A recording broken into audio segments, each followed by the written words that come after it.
Friendship with God. An uncommon dialogue.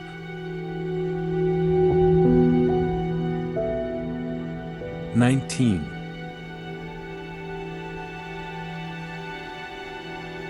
At the end of the Conversations with God trilogy, you made those same 3 points. Yes, and if you understand the second point, there's enough, you will have given yourself a big clue on how you may apply the first point, we are all one, if you choose. What does there's enough mean? Exactly what it says. There's enough. There's enough of everything you think you need to be happy. There's enough time, there's enough money, there's enough food, there's enough love, all you have to do is share it. I have given you plenty. There's enough for all of you. When you live this truth, when you make it a functional part of your reality, there is nothing you are unwilling to share, nothing you seek to hoard, certainly not love. Or food, or money. Does that mean we ought not to gather wealth? There is a difference between choosing to have something and choosing to hoard it. In fact, only when you know the truth that there's enough can you easily have any of the good things in life that you, yourself, would choose. That's true.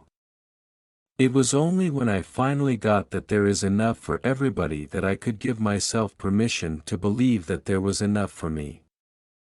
Still, I had to go on faith, because it doesn't look like there's enough for everybody. Judge not by appearances. The reason it does not look as though there is enough for everybody is that so many people who have more than enough are sharing only the smallest part of what they have with those who have less.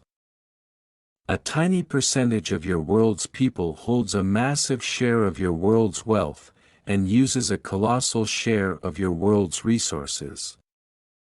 These holdings are wildly disproportionate, and the disproportion is growing larger, not smaller, every day. Yes, yes, yes, I can just hear some people now impatiently saying, "Oh ye made this point before."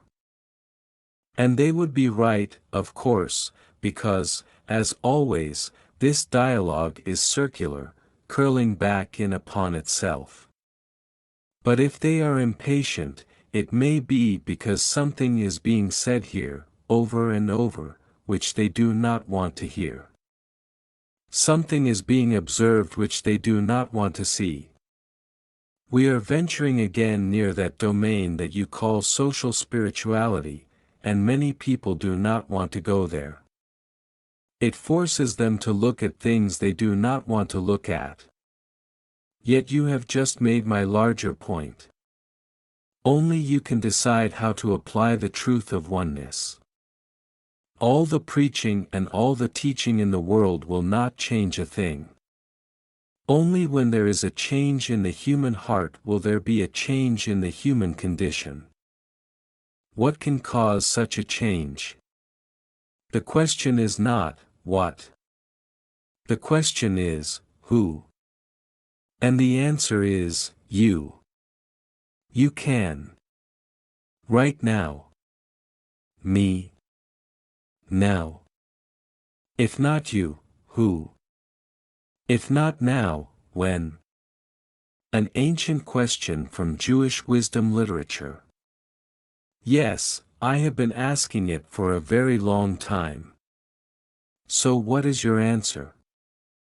Okay, my answer is, me, now.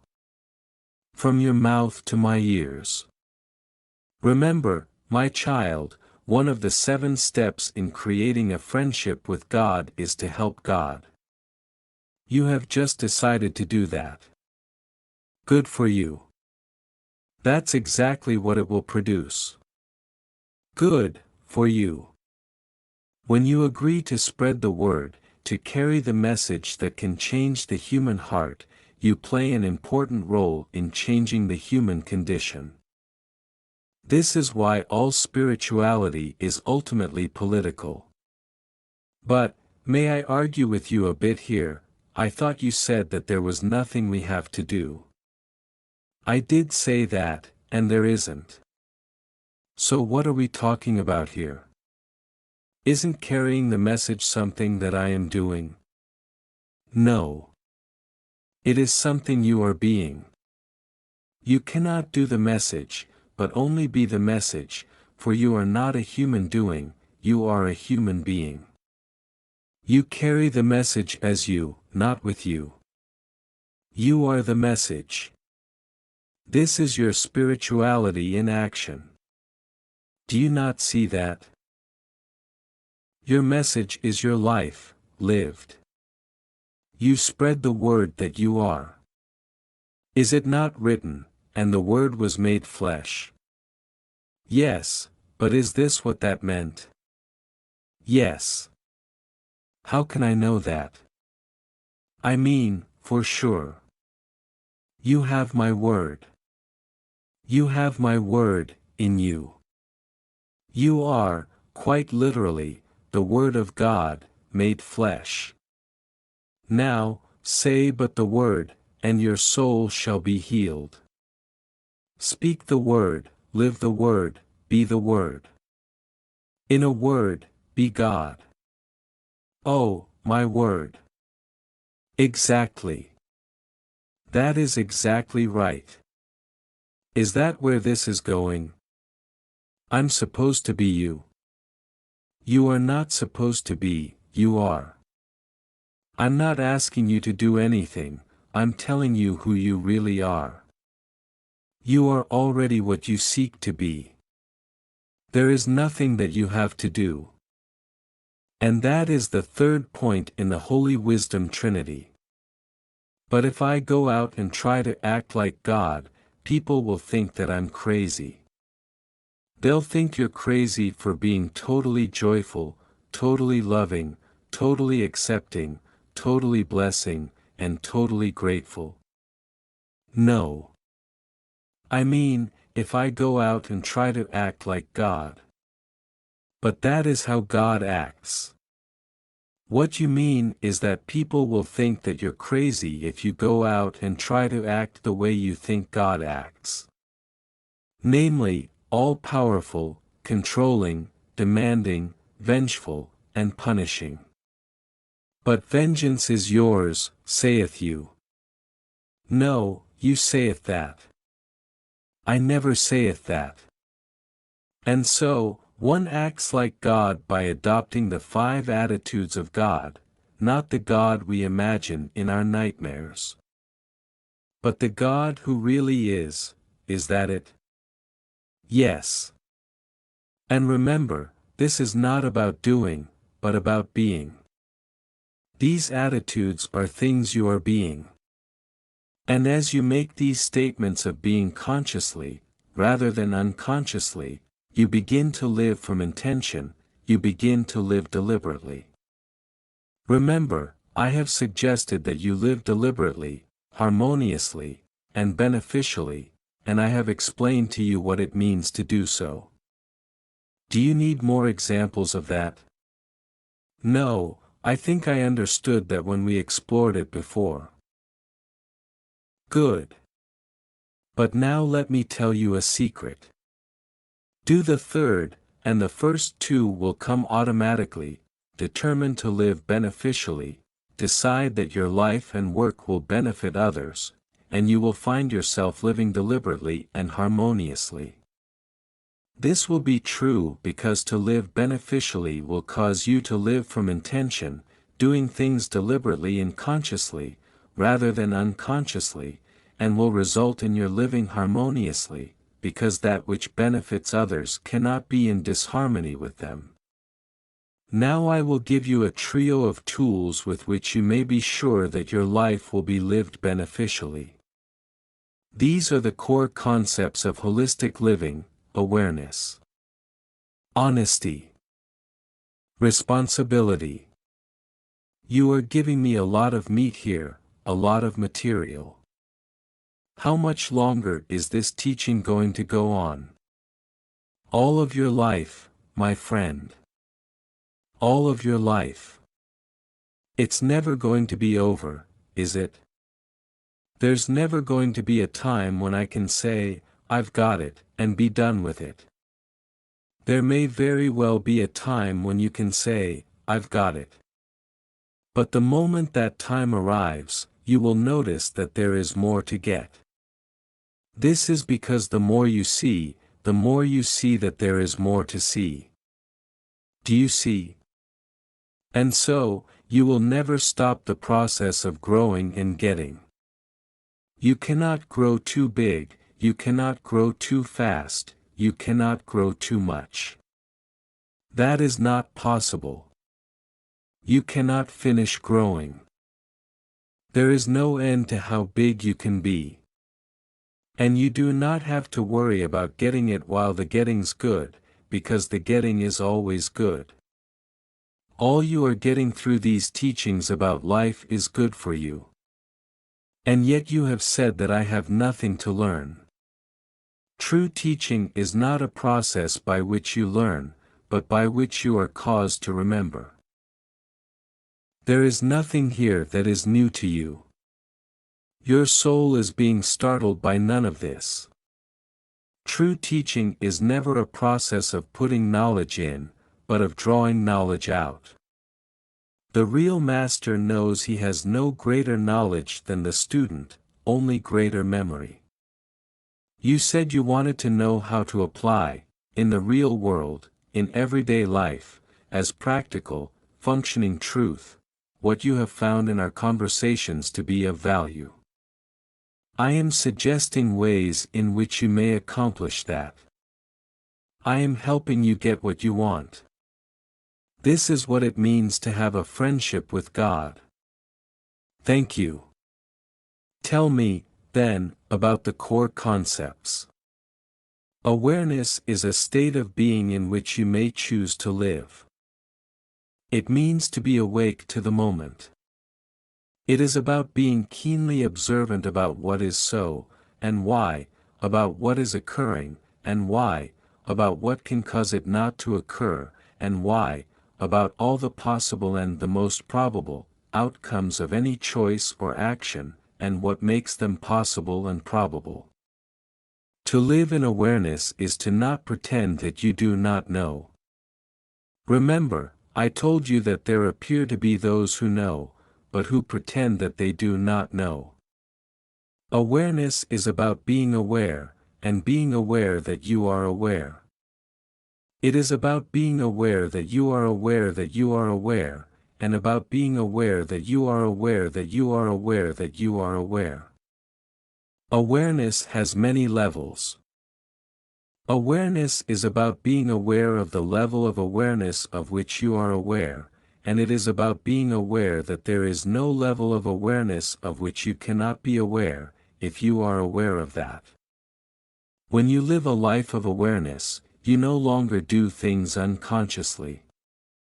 You cannot, because you are aware that you are doing something unconsciously, and that, of course, means you are doing it consciously. It is not difficult living a life of awareness when you are aware that it is not difficult. Awareness feeds on itself. When you are unaware of awareness, then you cannot know what it is like. You do not even know that you do not know. You have forgotten. You really do know, but you have forgotten that you know, and so you might as well not know at all.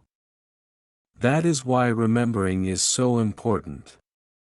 This is what I am here to do. I am here to help you remember. That is what friends are for. It is what you are doing, too, in the life of another. In the life of all others. You are here to help others remember. This is something you may have forgotten. Once you have been made to remember, you are brought back to awareness.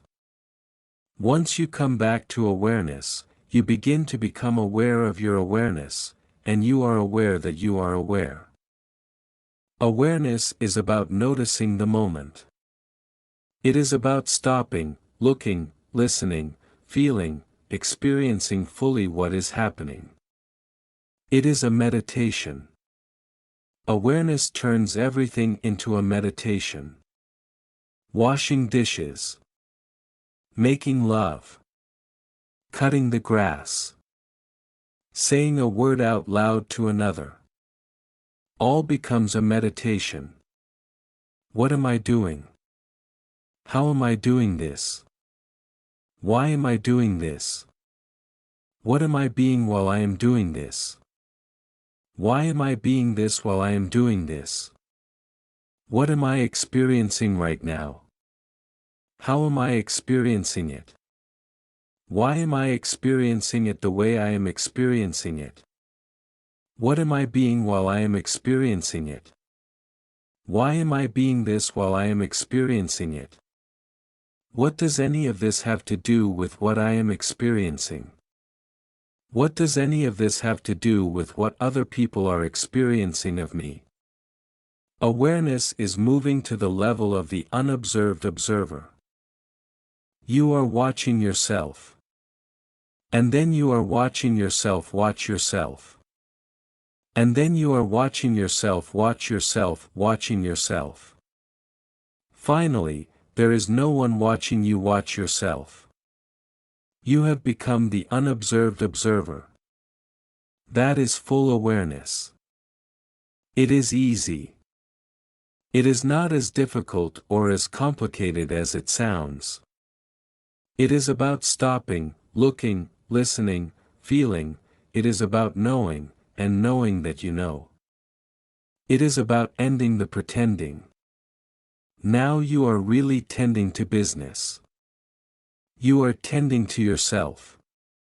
In the past, you were doing what you did before you were tending. You could call that pretending. This is remarkable. I have never heard anything like this. Yes, you have.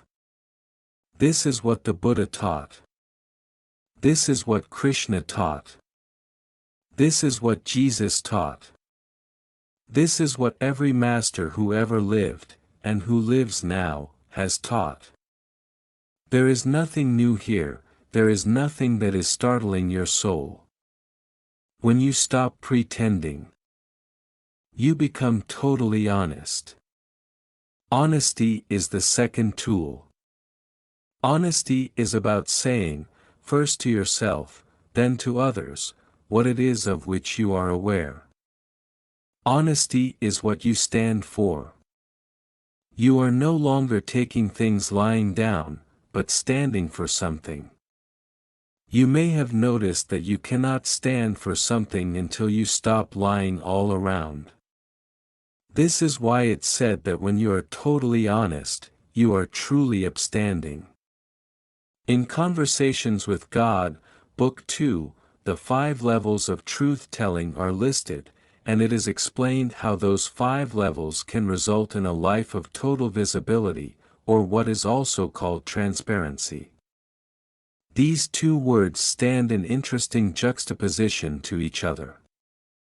To be totally visible is to be utterly transparent. That is, people can see right through you. There are no hidden agendas. The more visible you become, the more transparent you are. Use the tool of honesty consistently, and watch your life change. Use it in relationships. Use it in business interactions. Use it in your politics. Use it in school. Use it everywhere, all the time. Be aware of what you have done, and then be honest about it. Be honest about the outcomes you know very well that you have produced. Then choose to take responsibility for them. This is the third tool. It is a sign of great maturity, great spiritual growth. You will never want to do this, however, as long as your society equates responsibility with punishment. Too often in the past, taking responsibility has meant taking a fall. But responsibility does not mean guilt. Rather, It means a willingness to do whatever you can to make the outcomes you produce the best they can possibly be, and to do what it takes to remedy whatever can be remedied, should others choose to experience the outcomes as damaging in any way. Some people have chosen to walk a path that says, each person is responsible for his own outcomes, since we are all creating our own reality, therefore, I am not responsible for what happens to you, even though I may have caused it. This is what I call a New Age bypass. It is an attempt to twist the logic of the New Thought movement, which proclaims that every human being is a creator. Yet I tell you this, you are each responsible for each other. You are, truly, your brother's keeper. And when you understand this, all the misery, all the sorrow, all the pain of the human experience will disappear. You will then create a new society, based on the new gospel, we are all one, and supported by the core concepts, awareness, honesty, responsibility. There will be no other laws, no other rules or regulations. There will be no legislation, and no need for legislation. For you will have learned at last that you cannot legislate morality. Your schools will teach these core concepts. The entire curriculum will be built around them. Subjects such as reading, writing and arithmetic will be taught through them. Your worldwide economy will reflect these core concepts. The entire infrastructure will be built around them. Activities such as buying, trading, and selling will be guided by them. Your self-governance will support these core concepts. The entire bureaucracy will be built around them. Departments such as public service, justice, and resource management and distribution will be administered according to them. Your religions will support these core concepts. The entire spiritual belief system will be built around them. Experiences such as unconditional love, unlimited sharing, and emotional and physical healing will be possible because of them. You will have come to know, at last, that it is impossible to avoid responsibility for the experience of another. For there is no other. There is only you, expressing in a multiplicity of forms. Because of this knowingness, everything will change. The shift will be so dramatic, so pervasive, and so complete that the world as you now experience it will seem like a nightmare that has finally ended. And, indeed, you will have truly awakened. The time of your awakening is at hand. The moment of your renewal, of your recreation, is upon you. You are about to recreate yourself anew in the next grandest version of the greatest vision ever you held about who you are. This is the agenda of your worldwide society in the new millennium. You, yourself, have set this agenda. You have called it forth. You have already set it into motion. Human beings everywhere are moving into alignment with it. They are joining hands in this recreation. East is meeting West. Whites are embracing people of color. Religions are merging, governments are adapting, economies are expanding. In everything, you are moving to a global approach, adopting a global perspective, creating a global system. There will be chaos before the shift. This is natural in advance of any shift of this proportion. For you are not merely changing your way of doing things, you are shifting your whole idea of who you are, as a person, as a collection of nations, as a species. And so, there will be chaos, created largely by those who do not want to make the shift, who cannot accept the end of better and the new gospel of oneness. There will also be those who are simply afraid that such a change will produce a loss of control over one's whole life, a surrendering of personal and national identity. None of these outcomes will occur. The shift will not mean the disappearance of ethnic or national or cultural distinctions. It will not mean the dishonoring of traditions, or the disowning of heritage, or the disassembling of families, tribes, or communities. On the contrary, the shift will produce a strengthening of those ties as you come to realize that you can experience them without having to do so at the expense of another. The shift will not mean the end of that which makes you different, but only the end of that which makes you divided. Differences and divisions are not the same thing. Differences confirm, and make possible, your experience of who you are. Divisions confuse, and render impossible that experience.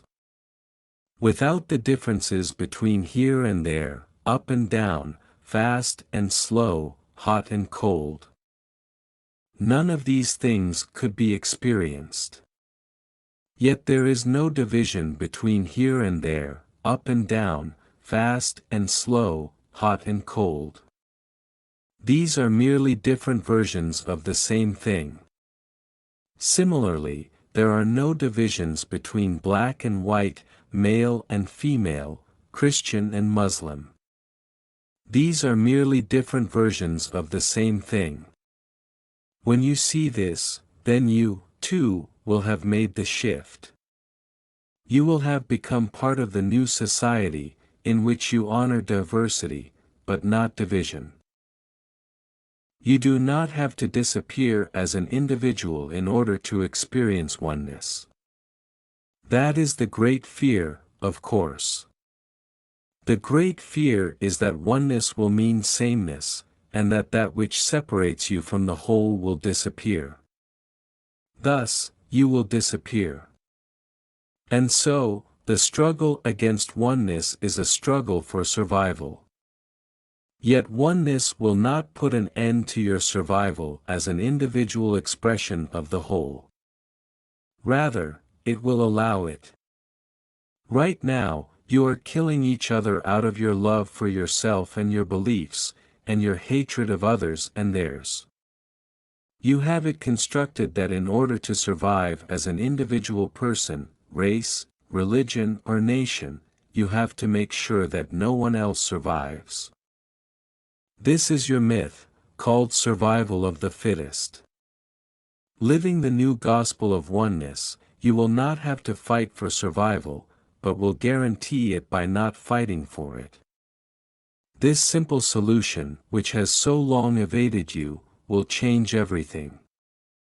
You will stop fighting for survival the day you realize that you cannot fail to survive. You will stop killing each other the day you realize that there is no other. Life is eternal, and there is only one of us. These two truths render pointless virtually everything you have done in your life. When understood, they will transform your life, turning it into a glorious expression of the grandest version of the greatest vision ever you held about who you are. Life is eternal, and there is only one of us. These two truths summarize everything, and change everything. Life is eternal, and there is only one of us. These two truths are all you will ever need to know.